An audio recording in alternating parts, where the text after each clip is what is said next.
নীল নকশার নির্বাচন হয়েছিল 2014, 2018, 2024 এই তিনটি নির্বাচন হয়েছে বেশিরভাগ সরকারের আন্ডারে, যে ভোট আপনারা দিতে পারেন না। চাঁদপুরের ফরিদগঞ্জ উপজেলা ৪ নং সুবিদপুর পশ্চিম ইউনিয়ন বিএনপির জনসমাবেশ অনুষ্ঠিত হয়েছে উপজেলার সোল্লা স্কুল অ্যান্ড কলেজ মাঠে।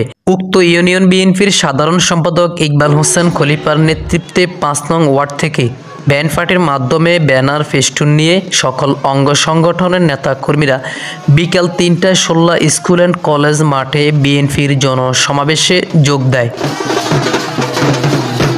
ইউনিয়ন বিএনপির সভাপতি জাহাঙ্গীর আলম বলুর সভাপতিত্বে এবং সাধারণ সম্পাদক ইকবাল হোসেন এর সঞ্চালনায়, সাংগঠনিক সম্পাদক জাকির হোসেন খান এর সার্বিক সহযোগিতায় প্রধান অতিথির বক্তব্য রাখেন উপজেলা বিএনপির আহ্বায়ক আলহাজ এম এ হান্নান সাহেব। বিশেষ অতিথি হিসেবে উপস্থিত ছিলেন ৪ নং সুবিদপুর পশ্চিম ইউনিয়ন পরিষদের চেয়ারম্যান মোহাম্মদ মহসিন, যুগ্ম সাধারণ সম্পাদক মাহবুব আলম, সাবেক ছাত্রনেতা মোস্তফা কামাল সবুজ।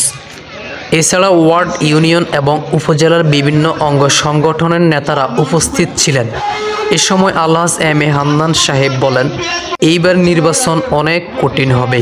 2014, 2018 ও 2024 এই তিনটি নির্বাচন হয়েছিল ফ্যাসিবাদ সরকারের আন্ডারে, যেই ভোট আপনারা দিতে পারেন নাই। নির্বাচন অনেক কঠিন হবে।